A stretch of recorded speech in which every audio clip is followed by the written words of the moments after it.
GTR, Yvonne speaking. Hello there. I'm a person living here in Sydney, and I'm was been reading a bit about GMs, and I wanted to ask a few questions. Is there someone in your office I can talk to? Yes, but what is it regarding to? Um, what question would you like to ask? Well, the question is just about the viability of GM seeds. So, Of what? Sorry. so the viability of GM seeds. So, can the seeds that come from a GM crop be sprouted and grown again into the next crop? Okay. May I ask your name, please? Yeah, it's Kem. Ken. Yeah, And you're calling from I'm calling from Sydney here. Sydney, but what university or what company are you calling from? Oh, I'm just a person. I'm a man. Yeah. Oh, okay. Okay. Okay. Um, One moment.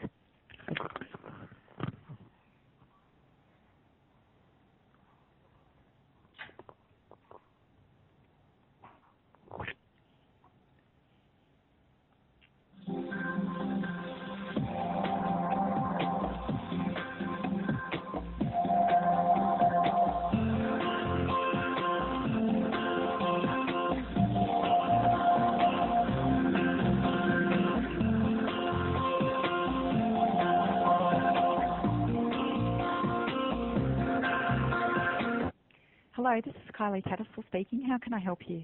Hello there. I am wondering whether you guys are aware about the viability of GM seeds. So I'm wondering whether you can use seeds harvested to then sprout and grow the next crop. Well, you can do that with any sort of plant seed. Hmm. Yes. Is that something you're testing or aware of in your office there with the GM seeds? Okay. So are you concerned about that we're not considering about the persistence of the seed and what it might do after it's been grown? That's what the question regarding. I don't have any concern at the moment. I was just Okay. Yeah. wondering Yeah. what you guys do. Yeah. Yeah. No, that's definitely one of our considerations. So Hmm. we're aware that, if they grow the GM plants and the plants develop seed, and when they harvest, obviously they'll harvest the seed and for field trials they'll analyse it, but it is Hmm. possible that some of the seed will fall to the ground. Hmm. So after the trial, after they've harvested, we normally get the people that are conducting the trials to monitor the sites, and a lot of the time there's conditions in there where they may have to either irrigate or cultivate the site to try and encourage the germination, and we will not clear that site until it's been free of any seed that's been germinated, and that depends on what crop it is. Sometimes the plant seed won't last particularly long, so we might only have monitoring for 1 year.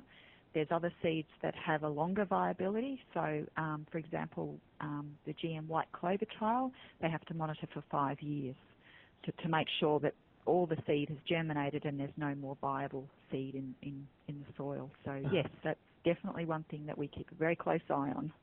Okay. Well, that's a good thing, I think. I like to Mhm. hear that seeds are viable and can keep growing generation after generation. What I heard was becoming a problem for some farmers overseas was that their seeds, they actually weren't able to save their seeds and keep growing with that same variety. Okay.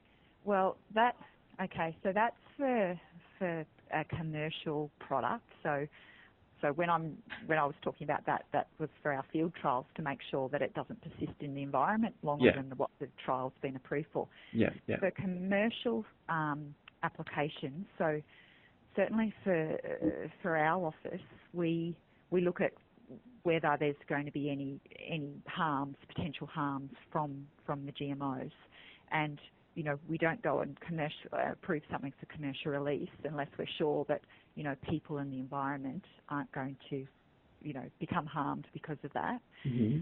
Now, this thing about saving seed and then using it to plant for the next year, that comes down to like a patent, and so a company, obviously has certain things that they are allowed to sort of have almost like a copyright. Right. To say, this is our seed, we don't want you to replant it because you have to pay royalties Mm-hmm. to be able to buy that seed again. It's just even non-GM plants sometimes can have plant breeders' rights, and there's things with non-GM as well, which may have restrictions on what you can and can't do with the seed afterwards. So that comes down to, that's purely sort of a marketing issue, which is not what our office deals with. That's up to companies, and when farmers buy the seed, they normally sign an agreement with the company about what they will and won't do with the seed. So so that's a little bit removed from what we have a responsibility for there. Okay, good to know. No, we don't specify that they can't do it. It's the companies that own that technology that are able to do that. So, yeah. Are any of these Australian companies, or?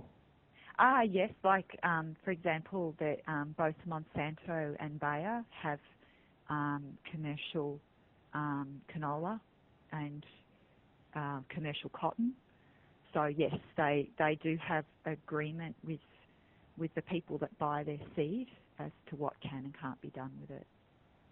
Okay, and from what I saw was it on your website? I think that there's a whole bunch of trials going on at the moment in Australia that you're overseeing. Yes. Yes. Yes. And you're looking at the health effects and the health standards of the food that comes out. Is that what you do?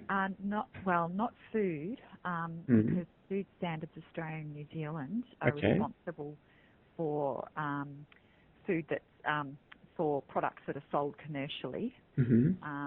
You'll notice that many of the field trials that we have, we say that it's not allowed to enter the human food supply or animal feed supply, because they may not have done all the correct testing to make sure that it is safe for human consumption, or that we may not understand how the particular plant might behave in the environment. So we want to make sure it's contained where it's supposed to be for these field trials. So we'll have specific restrictions. But the food, as far as entering the human food supply, that's the responsibility of FSANZ.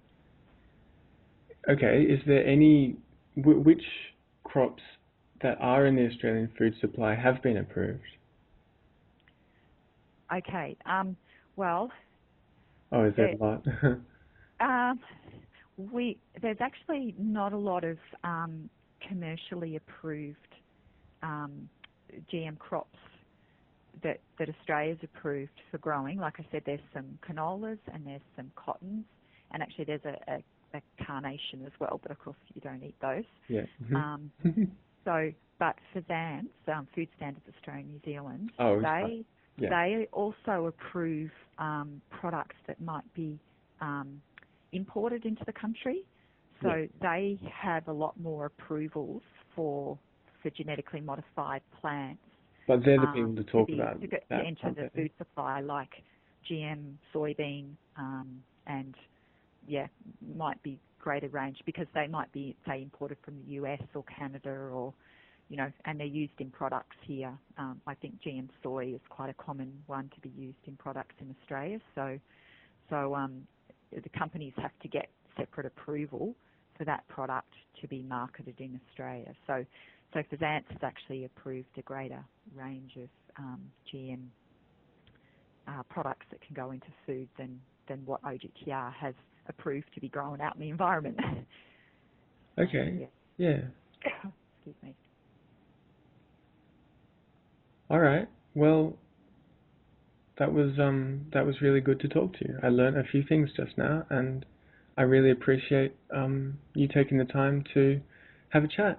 You're welcome. You're welcome. And yeah, if you've got any more questions, please feel free to call the office again, and Okay. you might learn some more. Yeah, great. Are you guys Yeah. in Canberra down there? Yes, that's right. Okay. Great. Well, good to know. Good to make contact, and have a really lovely rest of your day.